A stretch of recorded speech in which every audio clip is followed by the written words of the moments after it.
Welcome to the West Virginia University College of Law. This is a great day. It is our homecoming, September 29th, 2012. It is also our first Big 12 home game. And so, yay, that's right. We're absolutely delighted to be included in the Big 12 now and have our wonderful new neighbors. And I want to say that in addition to the athletics and the wonderful, wonderful teams that we'll be witness to, we actually are also extremely excited about all the academic alliances that being in the Big 12 is going to permit us. I'm the Dean at West Virginia University College of Law, and I'm here this morning to welcome you to homecoming, to also welcome you to our tailgate, which immediately follows the CLE, so that you have something to think about. And we would love to have you there. And in the meantime, you are going to hear from some amazing people this morning. And first, you're going to hear from one of our most amazing professors, who is now emeritus, Professor Jack Bowman, who I would like to tell you is also the Jackson Kelly Emeritus Professor. And sometimes we forget to thank our law firms and all of their support for our faculty. Jackson Kelly very early on supported Jack's career, and he took it to great heights. We were very sorry when Jack decided to retire. He was a very key member of our faculty, but as you can see, we never actually let him go. We make him come back. We make him work hard, and so please join me in welcoming Jack Bowman.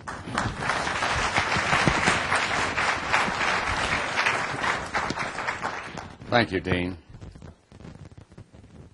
A fifth-generation Texan, the Honorable Kenneth Starr, the 14th president of Baylor University, is one of the best-known lawyers in America.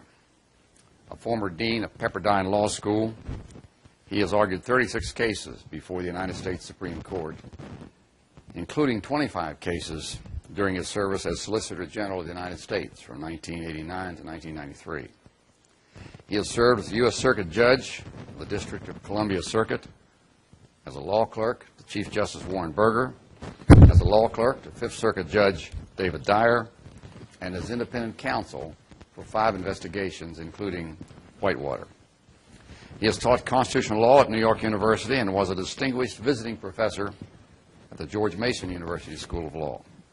He is the author of more than 25 publications, and his book, First Among Equals, The Supreme Court in American Life, has received rave reviews as, hear this, eminently readable and informative, 2 descriptions which cannot always be applied to publications about the law.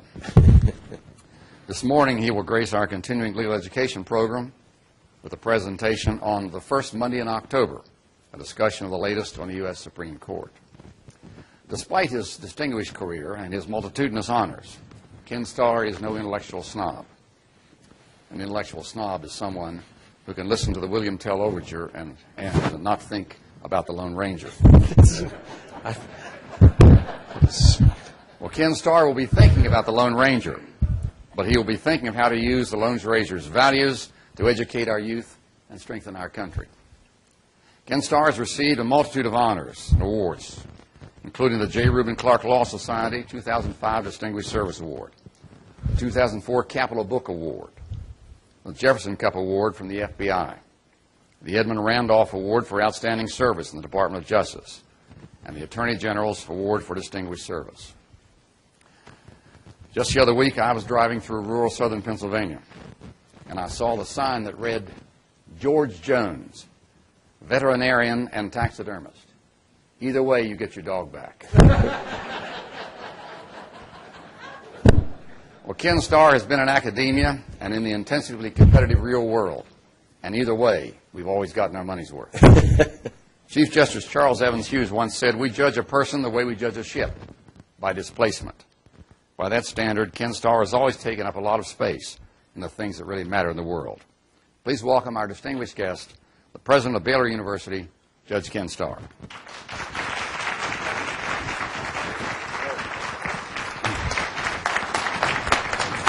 Thank you. Thank you, but that's for Jack Bowman. And if you need to stretch already, I mean, this is CLE. You got to sit for a little while. Thank you. Would you join me again in saying, Jack Bowman, we love you. What a great... I met Jack 20 years ago, and I just learned that the Bowmans spent time in my hometown of San Antonio, so that's pretty special. Dean, thank you. Thank you. How about a round of applause for your wonderful Dean who gives fresh meaning to West Virginia hospitality, so thank you. You all really are a hospital. You know, Mountaineer hospitality is really nice. I hope it extends to 1205. You know, Sickle Bears? No. Welcome to the Big 12. This is a great conference, and what a great addition. So you add great luster to the Big 12. Like a lot of college athletics, we went through some strange times and difficult times. But now, blessed be the ties that bind, and we are bound by all television rights in. That's what in corporate law they call it golden handcuffs. So, and that's all good. It means for the next 13 years, you know, just don't even think about, well, perhaps, you know, the Sky High Conference would be an interesting one for us to explore. No, it's the Big 12. And the other thing I want to say before turning to the first Monday in October, which, goodness gracious, that's right around the corner. Well, it's Monday. It's this coming Monday. Is the focus of the media so heavily on realignment and who's going to go where and so forth. It will surprise you how quickly that story dies. And it will not surprise you that what is not being reported is that presidents and chancellors of the Big 12 are getting calls regularly from very fine institutions, the names of which you would recognize. Said, do you know the old song, Let Me In, Wee You? I won't sing it for you because you've been too hospitable for me to return the favor. So that's a very strong sign of attractiveness, and so we're very, very thankful for that, and thankful to West Virginia for extending the footprint, and to a wonderful school which you all will come to know with a very fine both academic background and a very fine athletic program, and that's TCU. So welcome to the Big 12. Well, lest CLE not give you credit, let me turn to the first Monday in October.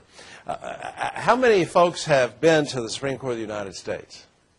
That's a goodly number. If you haven't, put that on your list, and you really don't have to go while the court's in session. You know, some of the cases that the court hears, interestingly enough, are not very interesting. And if you really haven't focused on the case beforehand, you'd say, what is going on here? Even if you're a lawyer, it's very difficult at times and if I just walk in cold, as I occasionally do, I will struggle to kind of keep up. So it's like a lot of things in life, certainly in the law, one needs to prepare. But whatever day you walk in, if the court is in session, it always begins with the traditional oyez. Don't you love that? That tradition is good. I mean, not all traditions are good, but tradition is a good thing. And so when you hear the oyez, oyez, all persons with business before the Supreme Court of the United States draw nigh. Well, you get the idea. And then, of course, the conclusion with, call it a tradition, call it intercessory prayer. God save the United States and this honorable court. The Chief Justice will then bring to a formal close the October term of 2011. We might think, well, that ended when the court rose for its summer recess. When the court rose at the end of June, after delivering some of those monumental opinions, including especially the Affordable Care Act, which I will talk about, the court was actually adjourning, but it was still OT 2011. So if I talk about this term, I'm being precisely correct, but it would be confusing because the new term begins on the first Monday in October. So I hope in our time together to be able to take a look back and then a little bit of a peek forward, and to, in the process, hopefully learn a little bit more together, discover a little bit more together, not about, well, in the following case, the following happened. We can all do that on our own, and I'm not sure it would be that edifying. It certainly would not be particularly interesting. If you don't practice in a particular area of law, if you're not talking about the Affordable Care Act case, you might say, well, that's interesting, but that's going to go in one ear and out the other. What I hope to do is to help us understand, as I keep trying to understand the complexity that is the Supreme Court. And just think about it. It's only 9 people. Think if you're trying to understand the House of Representatives across the Capitol lawn there with 435 members of the world's greatest deliberative body, 100 persons. But even with 9 persons, and even guided by that famous informal rule that the late Justice Brennan shared with his law clerks, and they caught on after a few terms. When the new law clerks would come in over the course of the summer, the justice would say, now, what is the most important principle and rule in constitutional law? Well, the First Amendment, separation of powers. No, the rule of 5, not the rule of 4 for granting cert. With 5 votes, you can do anything. And sometimes the court seems to do exactly that, do almost anything with 5 votes. So understanding the court and the personalities that are in the court and the, shall I say, ideology or the philosophy, the worldview, the prism through which these individual justices look at the world and look at the law and look at life may help us make some predictive judgments going forward. I will say this, when people say, well, what do you think, how do you think the court is going to decide? I usually say, I really don't make those kinds of predictive judgments. It's very hard, especially if you haven't really been through the briefs, and certainly if you have not attended the oral argument. It's very hard to just make an armchair kind of shoot from the lip kind of judgment. But I think at the end of our time today, I hope we will at least have a richer way of thinking about the court than we might going in. And so let me begin by saying that which is familiar, that in law, as in life, we tend to deal in shorthand, and so it is that we have come in the law and really in society to identify the Supreme Court with a name, and the name that is given is the name of the individual who occupies the center seat for a season. So we think of the Warren Court. We think of the court under the great Chief Justice, John Marshall. We think of the Burger Court. We think of, more recently, the Rehnquist Court, and now, of course, the Roberts Court. But when we say the Roberts Court, some might say, well, isn't it really the Kennedy Court? I thought this was the Kennedy Court. And, of course, since the Affordable Care Act, maybe not. I brought my old-time magazine. I should have brought my PowerPoint. But I'm holding up an old issue from the spring after the Affordable Care Act was sub judice. This ran. Can you see it? Can you tell who this is? It says the decider, and it's the photograph on the cover is that of Justice Kennedy. And after the decision came down, Time magazine ran another, and that's the Chief Justice. And instead of the decider, this one was Roberts Rules. Very, very, very clever, I thought. But they may not have realized it, but they were right both times.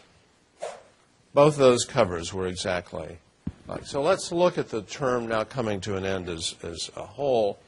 So we'll take a panoramic look. We're going to focus then on some of the individual justices and where they stood over the course of the court's deciding on the merits, 75 cases.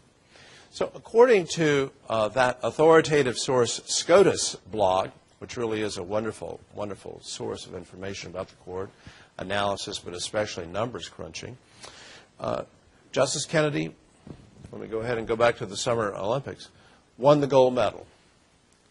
He was in the majority more than anyone else in this last term. Importantly, in terms of the power on the court, he authored more 5-4 decisions than anyone else. So let that sink in. He was in the majority most of the time, but also in the 5. Well, doesn't that follow? Well, yeah, but not necessarily. It doesn't necessarily mean that he would author the 5-4 decisions, more 5-4 decisions. So he authored out of the 15, so remember our number, 75, and we'll crunch the numbers a little bit more. Out of the 15 5-4 decisions, he authored 4 of them. Well, you say, well, but what about Chief Justice Roberts? I guess he must have authored then 3. 1. He authored 1 5-4 opinion. So Justice Kennedy won the gold, maybe 2 golds, if you consider those 2 events. And so it will not surprise you that he was in dissent, get ready for this, 5 times. Boy, it's always nice to be in the winner's circle, isn't it? Out of 75 merits cases, and in the majority of those few instances, 5, he was in agreement with, get ready, Justice Stephen Breyer more than any other justice. Now, that's an intriguing connection, isn't it? And the few times that the Justice Kennedy, call him the man in the middle, the justice in the middle, disagrees with his brothers and sisters, he's agreeing with Stephen Breyer. And we're going to tease, I'm hitting something. Yeah. I'm going to move this down a little bit. I'm going to see if we can tease something out of that very fact. Now, the fact that he authored only 1 dissent means that he was assigning, because he was typically, always indeed, the senior member of the dissenting majority. He authored, when he was assigning this 1 dissenting opinion, he gets a good guy award because guess what it was? It was not a kind of issue that would interest anyone other than tax lawyers. It was an IRS statute of limitations issue, very technical, important but technical, needed to be resolved, in the tax arena. So that means he wasn't assigning to himself the most glorious kinds of cases. So in some dissenting opinions where he is doing the assigning, he's not trying to get out of work. Dissents are fun to write. Ask any justice. They're really fun to write because you don't have to worry about, can I keep my majority? Right, Professor Bowman? This is when you can kind of loosen up and really have some fun and fire away. Now, here's another dimension that time did not catch, but there's no reason that they would or should. He tries, it seems to me, never to author a concurring opinion. You say, well, he is a consensus guy. He knows. He's from Sacramento, California. He has to work the legislature. This man knows that if I write a concurring opinion after I've joined the majority opinion, well, your majority opinion is good enough to join, but I want to speak for myself. Nothing wrong with that. He authored 0 concurring opinions. So monitor that this next week. If all of a sudden he starts writing concurring opinions, then so much for my little theory. You can ask for your money back. But I think that is quite intriguing. For an entire term, not 1. You say, well, okay, that's fine, but show me some comparisons. What about the Chief Justice? Everybody else wrote more than 1 concurring opinion except Chief Justice Roberts. He wrote 1. That tells you something, too. You see, when you're writing a concurring opinion, you're adding to, perhaps, confusion in the law. Think of it. A dissent doesn't add to confusion, but a concurring opinion might sort of, well, wait a second. And especially if there's a plurality, but even if there's a majority opinion, you say, well, oh my goodness, in light of what the justice wrote in her concurring opinion. I'm not sure how. You see what I'm saying? And lawyers and judges need great stability and predictability. Concurring opinions kind of, let's just go ahead and say it, they muddy the water. And Justice Kennedy knows that. And he also knows that it's probably not warmly received by the author of the majority opinion. Now, that's speculation on my part, but makes sense, doesn't it? Well, who wins the gold medal in the number of concurring opinions? Anybody want to guess? Justice Sotomayor. Let's monitor her this year. She wrote 7. Tied for the silver medal, so writing a number of concurrences, were 2 justices who were inclined not to agree with one another, Justice Alito and Justice Ginsburg. The 2 justices tied for the bronze in concurring opinions were Justice Breyer, he likes to be heard, and Justice Thomas. While Justice Thomas does not ask questions, that's a matter seemingly of principle. I have argued cases where he has asked questions, but his more modern or contemporary practice, for whatever reason, is not to ask questions. That's his prerogative. And when he has asked questions, when I've been privileged to argue, they are extraordinary questions. In fact, I recall, too, when they were devastating questions. Happily, they were not asked of me. There, but for the grace of God. So all this, it seems to me, is that time was quite right to say that in a very real sense, he is the decider, but that it is the Kennedy court, and I mean no disrespect to the Chief Justice, who obviously has enormous importance and influence, as we saw now famously in the Affordable Care Act case, but who finds himself in the majority virtually all the time. So my next phase with you is to see if we can probe, we can do a little Marcellus shale digging, whether vertically, horizontally, or in some, and understand a little bit more of what is it that animates Justice Kennedy. Because as Justice Kennedy goes, so goes the court. So help us kind of understand Justice Kennedy. Is it what he had for breakfast in the morning? And it definitely is not. Because when you watch Justice Kennedy, I think, and read respectfully his work, I think you come away with the following. First and foremost, he goes about his jurisprudential work in all of the cases in a decidedly pragmatic way. He is a John Dewey, what works? Does this make sense?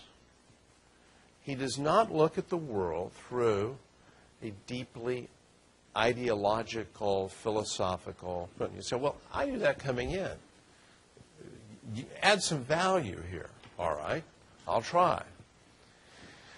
There are 2 exceptions that I think help explain a lot, including his Affordable Care Act joining in the joint dissent.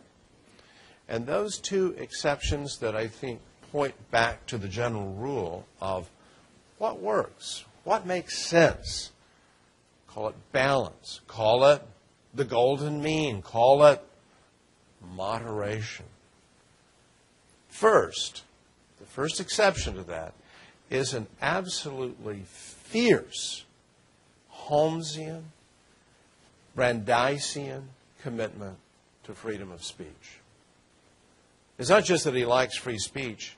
It appears that that is at the core of what animates him as a justice, that it is up to the legislature, by and large, to determine what social policy is, but it is my job as a justice, as a judge, to keep the marketplace of ideas open.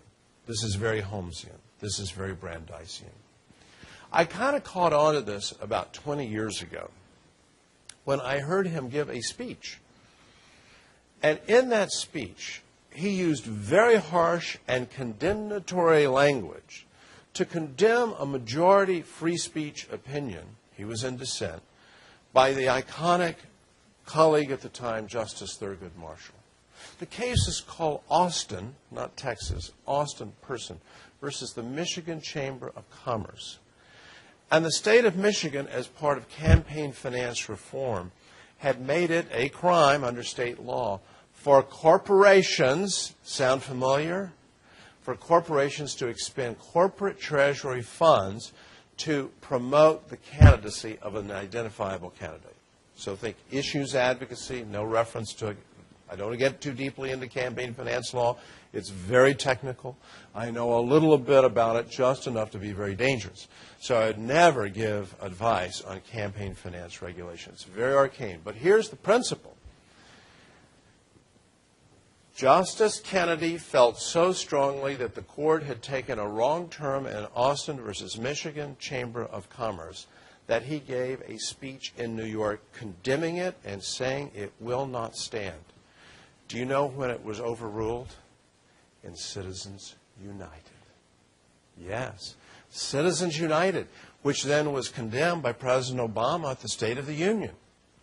So you can imagine what Justice Kennedy is sitting there thinking when the President of the United States is condemning Citizens United for unleashing all this corporate wealth. I'll bet Justice Kennedy is sitting there saying, Mr. President, with all respect, welcome to the world of Oliver Wendell Holmes, Jr. Welcome to the home of Louis Brandeis. All voices are welcome in the marketplace. Liberty trumps equality. Now, you may disagree with that profoundly, but that's what animates Justice Kennedy. To have given a speech, to have set his face on a course, we will get this reversed. He knew, like Oliver Wendell Holmes did, that as long as he had life and breath, he would fight for freedom of speech. And he didn't care who the source was. Doesn't matter. By the way, the Michigan Chamber of Commerce was, of course, a nonprofit. And one of the points being made in the Citizens United, I'm not here to relitigate that, but one of the points that Justice Kennedy was making in the oral argument was, so many of those who are out there speaking are nonprofits. Where is the corrupting influence to come from a nonprofit? If Planned Parenthood wants to take out an ad saying support Senator so-and-so, where is the harm in that? And if the Right to Life community doesn't like it, let them raise money. And do you see what I'm saying? He gets very fervent. I'm trying to convey that. He gets very fervent about this because that's what justice is supposed to do. They're supposed to protect the marketplace of ideas. He'll get ideological about that, whether it's popular or not. The second exception to the rule about Justice Kennedy is that he's very much drawn to what Hugo Black lifted up as an abiding principle of our constitutional order. You will not see if I can get this without offending my mic. And it's wonderful, and I apologize, but actually I'm not going to apologize. The colors are green and gold. This is a Baylor. I know, I should have brought my green and blue. I mean gold and blue. My Mountaineer Constitution. You know, you can thumb through this, and then you can read it. You'll not see the word federalism. But the structure, the architecture comes forth. The architecture is that of federalism. And Hugo Black called it our federalism. It was very precious. And Justice Kennedy has written fervently about this, that federalism, the 10th Amendment, promotes what? Human liberty. You know, think of it. Justice Kennedy is from the West. In the West, in much of the West at least, it's all about liberty. I know in some of the West it's about equality, but in the West it's liberty. Think New Hampshire, live free or die, now go west, that live free or die. That attitude pervaded the frontier. That's the kind of worldview that he has. So you see that, by the way, in the Affordable Care Act case. That's how he ended up, as I see it. In fact, he triumphed, didn't he? Because of the Medicaid provisions being struck down 7-2. So If he does tend, as a general matter, to shy away from doctrine, from formalism, and tries to drill into the context of the case, I think that will go far in helping us to understand why he was in partial, but on the individual mandate case, why he was in dissent.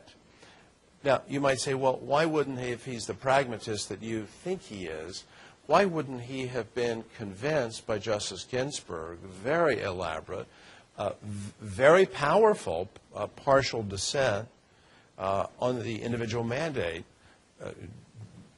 deferring to Congress and so forth, the kind of Holmesian kinds of values that we just talked about? And don't we have a health care crisis in this country? Yes, we do.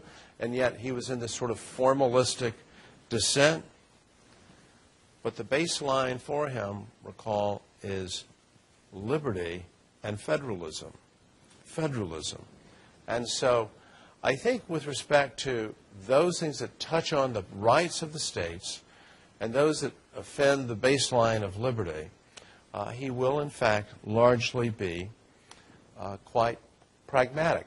Consider this in this Time magazine piece in terms of the philosophy that animates Justice Kennedy. A law clerk who had served under Justice Kennedy, who's now the Chief Judge of the United States Court of Appeals for the Ninth Circuit, Alex Kaczynski. So this is a long time ago that he clerked for the Justice. But the two of them stay in close touch. In fact, Chief Judge Kaczynski is not only a feeder, as it's called, a lot of his law clerks go in and clerk at the Supreme Court, including for Justice Kennedy, but he's also a screener. He screens the application. So the two of them have remained close over the decades. And this is how Chief Judge Kaczynski is quoted in Time magazine about Justice Kennedy. His way of making up his mind in tough cases frequently was for him to try out an idea for size. This is kind of pragmatic, isn't it? Let's try it out for size. Like trying on a hat, wearing it for a day saying, well, maybe I don't look so good in a Stetson. I think I'll try a sombrero instead. A whimsical way of describing, he's very open, very open. You know, if you're deeply rooted in a particular frame of mind, the cases get easy. For Justice Kennedy, the cases are hard, unless you tread on freedom of speech and on our federalism. I think one very powerful example from this last term that kind of got lost in the shuffle, but is a very important case. Can you strip search every single individual who comes into the prison system? This came out of New Jersey, and here's someone who clearly was nonviolent, brought into the system, subjected to a complete strip search, and he said there's absolutely no probable cause, including some dimensions of the strip search that are very unpleasant. And the court was very vexed by this, you could tell. But the Chief Justice, rightly, smartly, assigned the majority opinion upholding the uniform, universal strip search procedure to Justice Kennedy. And he said, I thought liberty was the baseline. Yes, yes. But the record there, and this is where good lawyering comes in, was so rich with respect to the dangers in the jailhouse. And that you just can't necessarily make these kinds of judgments with respect to someone coming into the system as to what that person, that individual, may have on his person. There was another cluster of cases involving the confrontation clause. There was a case for those of you who practice in the criminal law area or who follow it, illustrated by Williams versus Illinois, and then a so-called Apprendi line of cases. This is a very important issue in day-to-day law practice for those who are in court. And I realize we live in the age of ADR, but for those who are in court, and especially on the criminal side, what is the role of the judge and what's the role of the jury? That's pretty basic, isn't it? So the Apprendi line of cases is about 11 years old now. In both lines of cases, both in confrontation clause, that right to confront witnesses, and then what is the role of the judge and the jury? This is where Justice Kennedy continued to align pragmatically with Justice Breyer. instead of a more ideological approach with respect to the right of confrontation, it's much more pragmatic. So think about the child abuse victim being summoned to the stand, and what are the confrontation rights there? And Justice Kennedy has been very Burkean and saying, I'm not going to overrule, I'm going to be practical here. I'm not going to view that right as being so clear-cut, so rich. I want to know what works. Is this a sensible and fair way to run the criminal justice system? So let me turn to the Affordable Care Act case and make just a few observations about it. And I'm going to leave the Medicaid dimension aside, but you know that's 7-2. That was a bit of a surprise to many court watchers. Many of us just going to let that one, as it were, slide by, letting the first pitch go by, and it was, in fact, a strike for the states on behalf of federalism, namely that the Congress had gone too far and had essentially compelled the states to participate in this Medicaid expansion process. And so now, as we know, as you see, virtually every week or 2 weeks in the headlines, a governor says, we're opting out, we're not participating in that. And that's a great policy question and political question. But the point is, the Supreme Court, that was 7-2, that Congress had gone too far in trenching upon the rights of the states. But of course, everyone was focused on the individual mandate. Can you require individuals who are uninsured on pain of a penalty or a tax, I'm going to leave that part aside, to secure insurance? You're 25 years old. You say, I have limited income. I don't think so. I'll just go to emergency care if I need help. But I'm taking care of myself. I go to Gold's Gym or LA Fitness or whatever. I eat sensibly, got good health. I'm not going to incur that expense, maybe 5 years from now, maybe 10 years from now. Well, the individual mandate, of course, builds in powerful incentives, including taxes or penalties, if you fail to do it, and creates certain exceptions. But in essence, it is individual mandate, go buy insurance, go get health insurance, because of the problem in the system of the uninsured, and then, of course, there's a huge problem of the underinsured. But especially, the individual mandate is focused on the uninsured. You got to go get health insurance.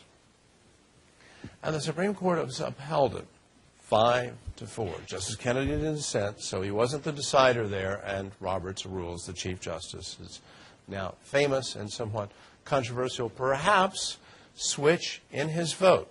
We don't know, but there's been a lot of writing, a lot of noise in the system, and perhaps even, let's go ahead and use the L word, some leaks out of the system to the effect that he may have changed his vote over the course of the opinion writing process. But let's leave all of that inside stuff, which I don't know, maybe you do, but it doesn't matter. The point is, the court has spoken through its opinions, and so what is it that we can bring out of that and now learn about the court under the aegis of Chief Justice Roberts? I'm going to make 2 points. The first is a jurisprudential point, and the second is an institutional point. As to the first, how far does Congress's power go under the Commerce Clause? There, a majority of the court said Congress does not have the power under the Commerce Clause to require the individual mandate.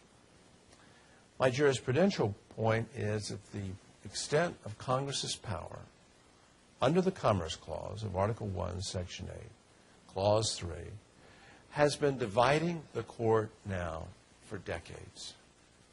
And I see no end in sight.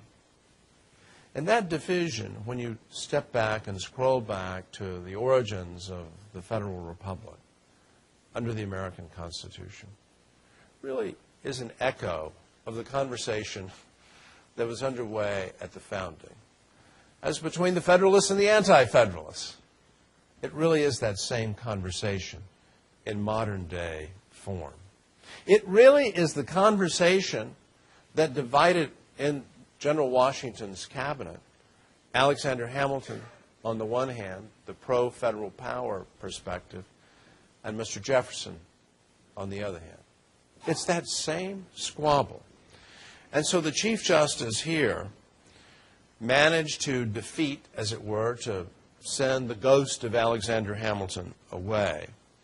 But in the process, my second jurisprudential point, so Mr. Jefferson won, Mr. Hamilton lost, but in the process demonstrated what I'm just going to call the malleability of constitutional doctrine.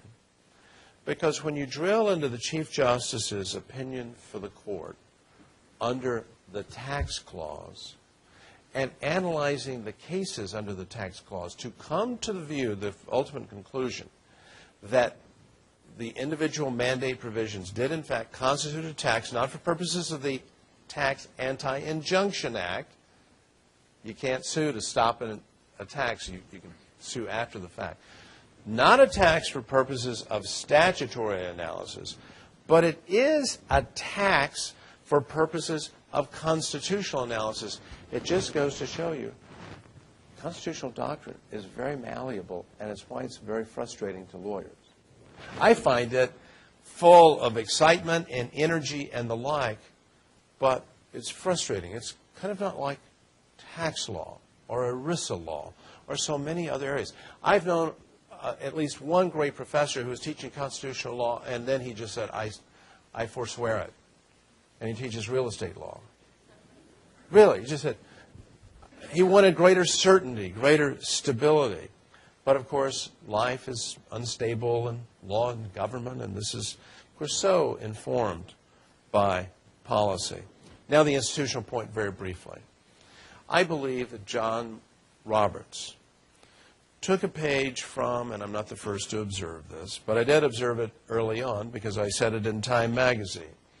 I said it within about 48 hours of the opinion that this is straight from the great Chief Justice, John Marshall, to protect the court institutionally.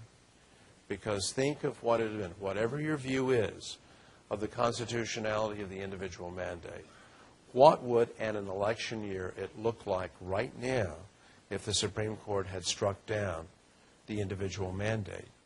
Interestingly enough, the court did strike down the Medicaid provisions. That's a very important part. Ask any legislator. That's very important to us. But it was the individual mandate that arrested the attention of the public and shone the spotlight on the Supreme Court. And so what if, let me just put it crassly, 5 Republican appointees had struck down what was being referred to, the Affordable Care Act, as Obamacare? Think of what the current debate would be like about the court. And so I don't know what animated the Chief Justice, but what I think one can reasonably infer is that the Chief was seeking to preserve the institutional standing of the Supreme Court. Along the way, though, he administered a very powerful punch to the congressional nose. You have gone too far in the exercise of the commerce power, and avoided the firestorm of yet another Bush versus Gore or Citizens United. And so I think the cover got it right. Roberts rules. Now, there are a number of cases that, if time permitted, I wanted to go into from this term now ending. But I was going to talk about the immigration case, the Arizona immigration case. I want to talk about several other cases in the First Amendment area. I want to seal that off in the short time that remains so I can talk about the current term by mentioning briefly a religious liberty case, since West Virginia will always live on mightily in constitutional law because of West Virginia Board of Education versus Barnett. Every West Virginian should go back to that. I hope every school child reads it because it's now an iconic opinion in our life and lore as a free people from 1943. And I had the reason that I'm recalling this, and that little children, Jehovah's Witnesses, cannot be required on pain of expulsion from school to participate in a flag salute ceremony. Now we say, well, that's right. That should not have been. But it was a time of war and concern. It's all very understandable. But that's what the Supreme Court is there for, right? To protect individual liberty when we, the people, get a little bit carried away and we kind of nudge in the direction of non-libertarian forces. Well, the government was getting carried away in the context of the enforcement of something that's very important. It's called the Civil Rights Laws. Here, the Americans with Disability Act, and the case involved a religious teacher. I'll go ahead and give you the name. Hosanna Tabor Lutheran Evangelical Church and School versus Perich, P-E-R-I-C-H. That was a mouthful. Hosanna, in the highest note. Hosanna-Tabor will give you the name of the case. It didn't get much attention, but the court was 9-0 in favor of religious liberty and rejecting the position of the government that the civil rights laws are important. We should include those if we are praying folk. We should include those. Thank you. That we live in a country that believes in freedom, but also protects individual rights, including through the federal civil rights laws. This is very important. But the Supreme Court held unanimously that the EEOC had overstepped its grounds in trying to dictate to a church school who would teach. And what Cheryl Perich, a sweet person, had done was in the course of her conversations and negotiations with her church school, where she was apparently a very fine teacher, but she had a condition called narcolepsy. So she took a medical leave. And she says, I'm now ready to come back. I'm okay. And the school said, we don't think you are. One thing leads to another. And they said, we're not going to allow you back. And she then threatens litigation. And they said, that's a firing offense. Because under our theological view, under our view of Scripture, we don't go to court against one another. And so she's fired. That is a cold on the docks violation of basic principles of civil rights laws, right? That's what the EEOC is there to do. You are retaliating against someone for enforcing her right. 9-0, my dear friends. The Supreme Court said the EEOC overstepped its bounds because it's trying to resolve a dispute as to who will teach at a religious school. You can disagree, but before you disagree with it, read those opinions, and there's several concurring opinions that are very much worthy reading, to show you that this is a court that does, in fact, lift up the idea, the baseline of liberty. Remember, as I close on that, the GPS tracking case, unanimous that for the law enforcement to put a GPS tracker on your Jeep, on the underbody of your SUV, is, in fact, a violation of your Fourth Amendment rights. They've got to have probable cause and all those other things. And so there is harmony within cacophony. And I wanted to say, as we look at that term in the rearview mirror, this so surprises people. Said, yeah, the Supreme Court's always divided. Yeah, well, not so fast. Of the 75 cases, 44% were decided 9-0. 11% were decided 8-1. 6 were decided 6 cases were decided 7-2. If you combine, and I call these supermajority, unanimous supermajority, 80% of the cases in the term that is now closing were decided by a supermajority or unanimous. Friends, that's important for us in the bar and for judges to spread the word. Everyone thinks, I'm fearful that, well, it's just, were you appointed by a Republican or were you appointed by a Democratic president? And that's just going to tell us here that we don't need a crystal ball. Who appointed you? Excuse me. This court, 80% of the time, and these are hard cases, come to a supermajority agreement. And in almost half the cases, they are absolutely unanimous. I think that's a great tribute to the court. It's a tribute to the integrity of the court. I also have to note, when you consider the scorecard, you all are privileged to be in the jurisdiction of the United States Court of Appeals for the Fourth Circuit. The Fourth Circuit only had 2 cases up, this term now ending, and guess what? Perfect record, affirmed in both those cases.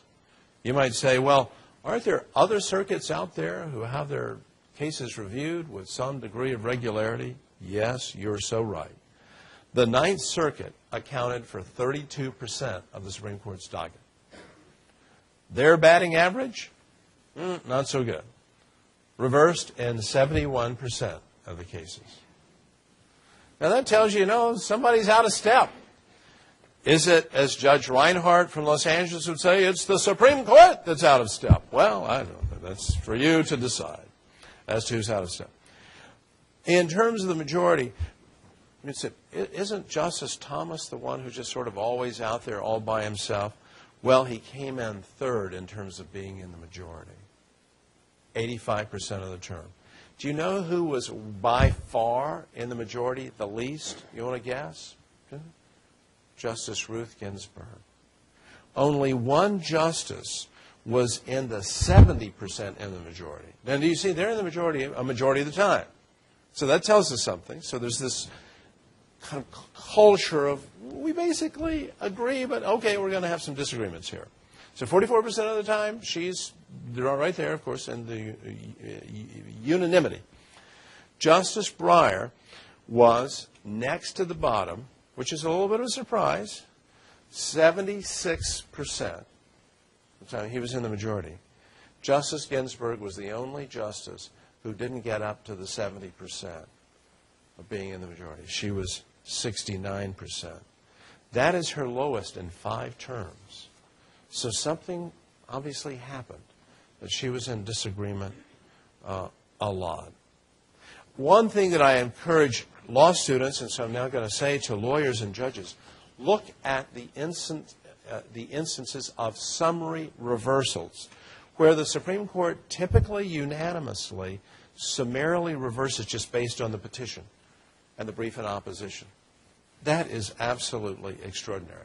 We have 5 minutes left, and I only have 45 minutes more.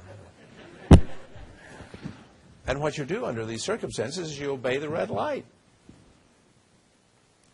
Let me introduce this coming term by drawing from a publication, just a daily publication just 2 days ago.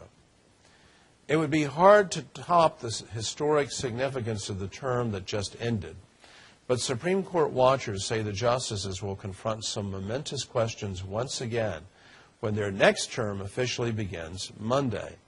Tom Goldstein, veteran Supreme Court lawyer and co-founder of SCOTUS blog, said this: if we weren't just coming off of health care, the Affordable Care Act, we'd be calling this the term of the century.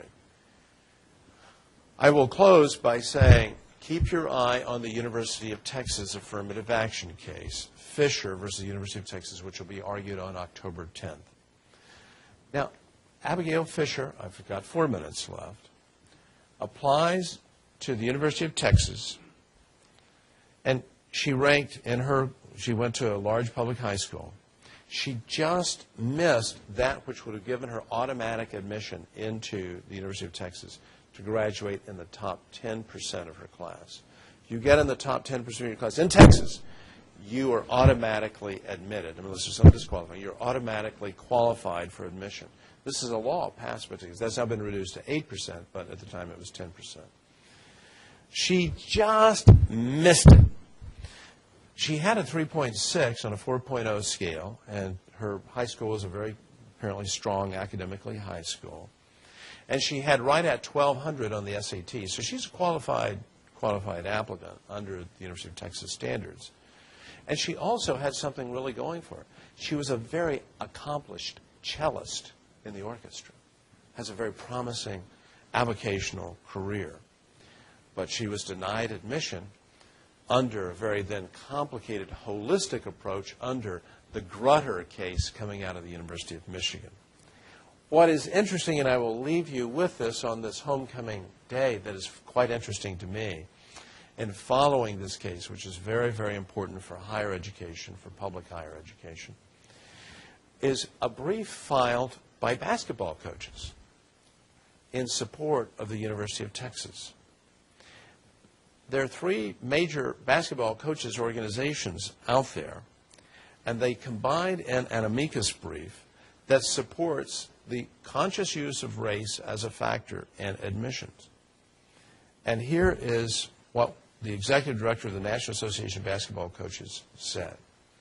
We have vivid memories of predominantly white campuses, and we know that it is extremely helpful for our minority players to be in classes with people who look like them. Then here is a basketball coach who was not identified, told ESPN, quote, "We do not want our young men isolated on an island. Their educational experience should include the advantages that diversity brings."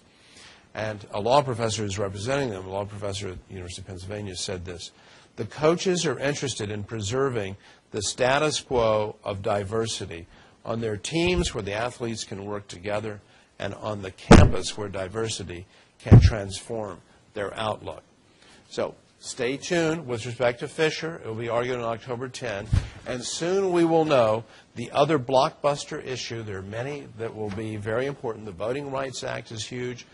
The Fourth Amendment, there are 2 cases involving dog sniffs. Those are fun cases that everybody can understand. Third grade intro to civics classes can understand the dog sniff cases. Is that a search within the meaning of the First Amendment? Under what circumstances is it permitted and so forth? Really a very intriguing case, first principles kind of case. And then, of course, I will close by saying, stay tuned for same-sex marriage. Both the DOMA challenge, the Defense of Marriage Act passed by Congress 10 years ago, 12 years ago, signed into law by President Clinton, has been declared unconstitutional by the United States Court of Appeals in Boston. That petition is ripe. It was on the summer conference list. No action was taken.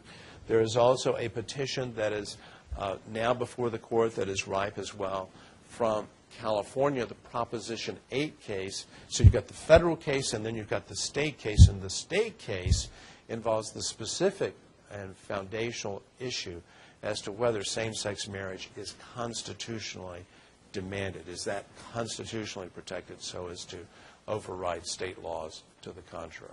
In short, oh yay, the court will soon be in session, but guess what? You're now out.